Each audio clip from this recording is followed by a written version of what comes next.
Hello, everyone, and welcome again to another Teacher Joseph podcast.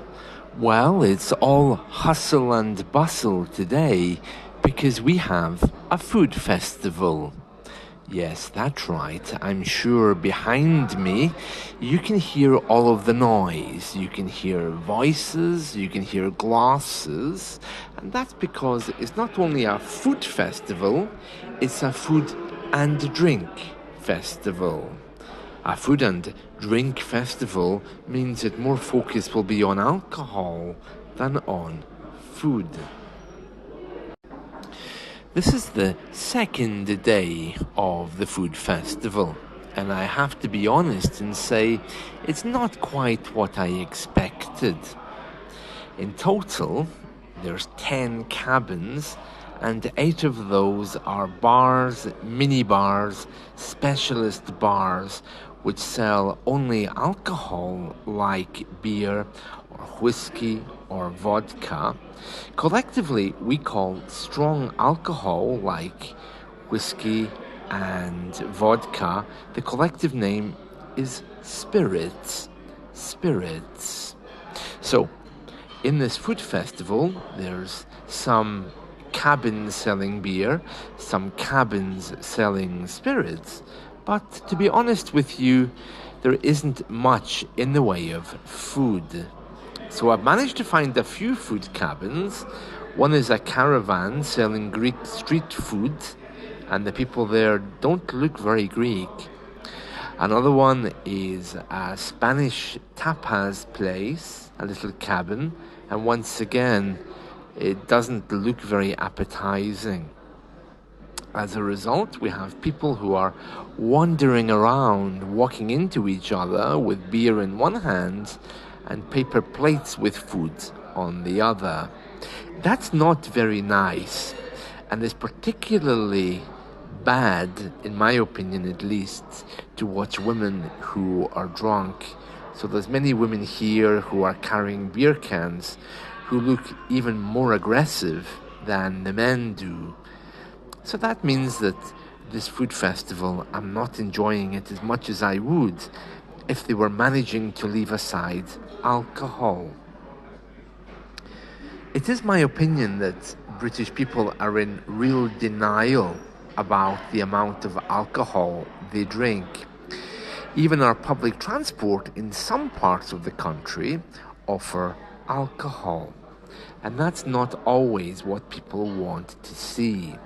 In other parts of the UK, alcohol is not allowed in public transport, but you can still find beer cans, wine bottles, and bottles of other things lying around the seats. I think part of the problem, at least, is the way that the English-speaking world express masculinity. How much you can drink really says a lot about how much of a man you are. Because in the English world, drinking is so common, the fact that you can afford to drink a lot, and the fact that you don't get drunk after drinking a lot, shows the emphasis that's placed here. But that's not just a ritual. That's all about the need to prove yourself. It is my opinion that English people, or I should say British people, are actually very, very insecure with themselves. And therefore, this ritual of having to drink a lot and still continuing your daily life is really just to prove that you can do it. But if you have to prove that you can do it, then that in itself perhaps shows that you're a little bit insecure with who you are. I think my parents' generation were worse than ours because for them, at that time in history, up until Margaret Thatcher came along, we were a nation of workers. It was very industrial, and we more or less had to work in factories if you were poorly educated, and other things, like steelworks, for example, making steel.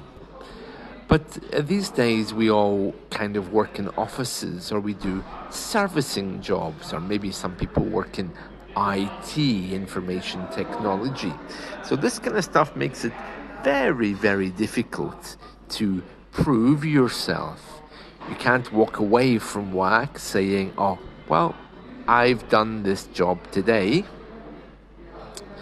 because there's no end. You know, if you work in a servicing job, in a call center, for example, it's very hard to see sometimes how your job fits in to something bigger.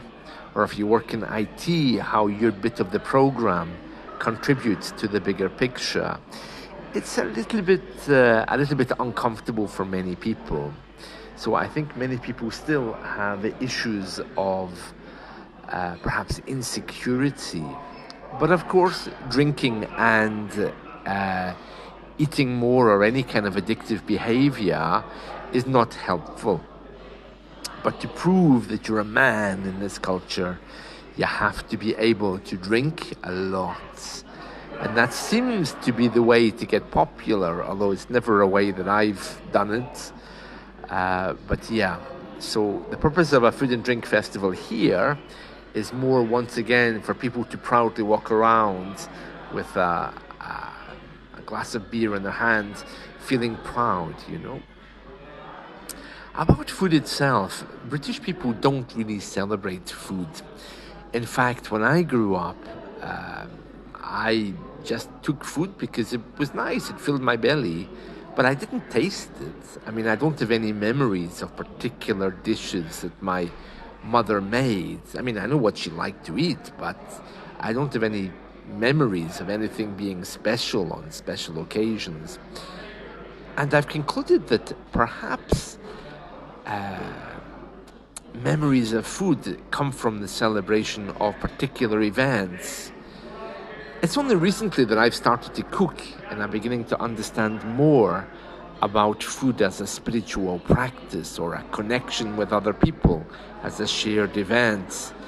But in the English-speaking world, that doesn't exist. It's just to fill your belly because you're rich, and the more you can eat and the bigger you are, again, the more you're celebrated. But things are changing fast.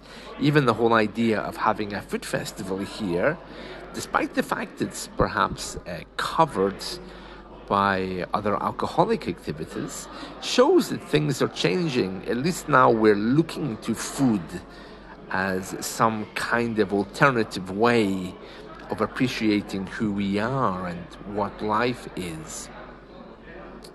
Well, that's it from me about our food festival today. I hope you've enjoyed this. But if you're coming to the UK, don't expect a lot of food, because we don't really celebrate it. Or perhaps it's better to say, well, you can expect a lot of food, but nothing which you might remember. Bye.